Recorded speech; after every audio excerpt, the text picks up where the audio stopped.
অসম চৰকাৰৰ কৰ্মচাৰীসকলৰ বাবে ডাঙৰ খবৰ অষ্টম দৰমহা আয়োগ কাৰ্যকৰী হলে আটাইতকৈ লাভৱান হ'ব নেকি অসমৰ চাকৰিয়ালসকল। কেন্দ্ৰীয় কেবিনেটে বাজেট অধিৱেশন আৰম্ভ হোৱাৰ পূৰ্বে বহু প্ৰতীক্ষিত অষ্টম দৰমহা আয়োগ গঠনত অনুমোদন দিয়াৰ পাছত এতিয়া কেন্দ্ৰীয় চৰকাৰৰ বিষয়া কৰ্মচাৰীৰ মাজত তুমুল চৰ্চা চলিছে। একেই চৰ্চা হৈছে অসম কৰ্মচাৰী বিষয়া কৰ্মচাৰীৰ মাজতো। এটা ডাঙৰ খবৰ কেন্দ্ৰীয় চৰকাৰৰ কৰ্মচাৰীৰ বাবে এটা ডাঙৰ খবৰ দিলে কেন্দ্ৰীয় চৰকাৰে। ফেব্ৰুৱাৰীত আৰম্ভ হ'বলগীয়া কেন্দ্ৰীয় বাজেট অধিৱেশনৰ পূৰ্বে নৰেন্দ্ৰ মোদী কেন্দ্ৰীয় কেবিনেটে বৃহস্পতিবাৰে দিলে অষ্টম দৰমহা আয়োগ গঠনত অনুমোদন। এজন অধ্যক্ষ আৰু দুজন সদস্যৰে হ'ব তিনিজনীয়া আয়োগ। বৃহস্পতিবাৰে প্ৰধানমন্ত্ৰী নৰেন্দ্ৰ মোদীৰ অধ্যক্ষতাত অনুষ্ঠিত কেন্দ্ৰীয় কেবিনেটে অষ্টম দৰমহা আয়োগ গঠনত দিয়া অনুমোদনৰ কথা সদৰি কৰে কেন্দ্ৰীয় মন্ত্ৰী অশ্বিনী বৈষ্ণৱে।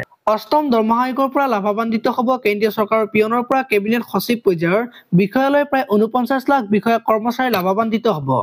প্ৰায় ৬৫ লাখ পেঞ্চন লাভ কৰা বিষয়া কৰ্মচাৰী কেন্দ্ৰীয় কেবিনেটে দিয়া অনুমোদন মতে অষ্টম দৰমহা আয়োগ বলবৎ হ'ব ২০২৬ ১ জানুৱাৰীৰ পৰা। উল্লেখযোগ্য যে সপ্তম দৰমহা আয়োগে পৰামৰ্শাৱলী প্ৰস্তুত কৰোঁতে সময় লৈছিল ১৮ মাহ। কিন্তু অষ্টম দৰমহা আয়োগে কিমান দিনৰ ভিতৰত কেন্দ্ৰীয় চৰকাৰক ৰিপৰ্ট দাখিল কৰিব সেই বিষয়ত বান্ধি দিয়া নাই কোনো সময়সীমা।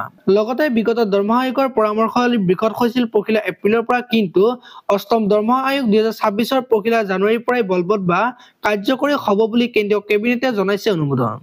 অষ্টম দৰমহা আয়োগ গঠনত কেন্দ্ৰীয় কেবিনেটে অনুমোদন জনোৱাৰ পাছতে এতিয়া চৰ্চা চলিছে কাৰ কিমান দৰমহা বাঢ়িব। উল্লেখ কৰা প্ৰয়োজন যে ষষ্ঠ দৰমহা আয়োগত ন্যূনতম দৰমহা আছিল ৭,০০০ টকা। ষষ্ঠ দৰমহা আয়োগত সৰ্বোচ্চ দৰমহা আছিল ১.৮ লাখ টকা। সপ্তম দৰমহা আয়োগত ন্যূনতম দৰমহা আছিল ১৮,০০০ টকা আৰু সপ্তম দৰমহা আয়োগৰ সৰ্বোচ্চ দৰমহা আছিল ২.৫ লাখ টকা। এতিয়া গঠন হ'বলগীয়া অষ্টম দৰমহা আয়োগে কেন্দ্ৰীয় চৰকাৰৰ কৰ্মচাৰীৰ ক্ষেত্ৰত ন্যূনতম আৰু সৰ্বোচ্চ কিমান টকা আদায় দিয়াৰ পৰামৰ্শ দিয়ে তাক এতিয়াই কৈ দিব নোৱাৰি।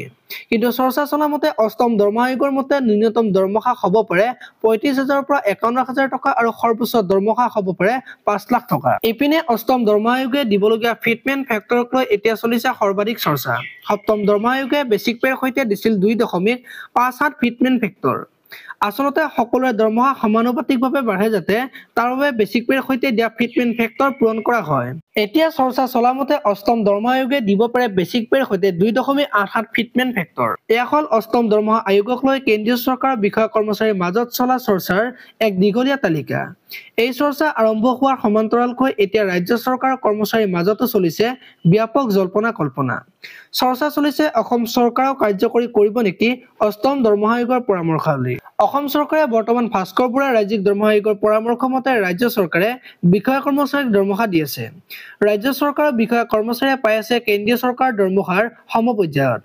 ভাস্কৰ বৰুৱাৰ ৰাজ্যিক দৰমহা আয়োগৰ পৰামৰ্শ আছিল ৰাজ্য চৰকাৰে ভৱিষ্যতে আৰু গঠন নকৰিব ৰাজ্যিক দৰমহা আয়োগ। কেন্দ্ৰীয় চৰকাৰৰ পৰৱৰ্তী দৰমহা আয়োগৰ সমপৰ্যায়ত ৰাজ্য চৰকাৰে দিব দৰমহা। অৱশ্যে মুখ্যমন্ত্ৰী হিমন্ত বিশ্ব শৰ্মাৰ চৰকাৰে এই ক্ষেত্ৰত কি সিদ্ধান্ত ল'ব সেয়া এতিয়া অস্পষ্ট।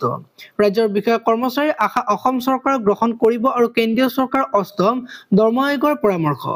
আৰু সেয়া হ'লে অসম চৰকাৰৰ কৰ্মচাৰীসকলৰ দৰমহা বহু পৰিমাণে বৃদ্ধি পাব।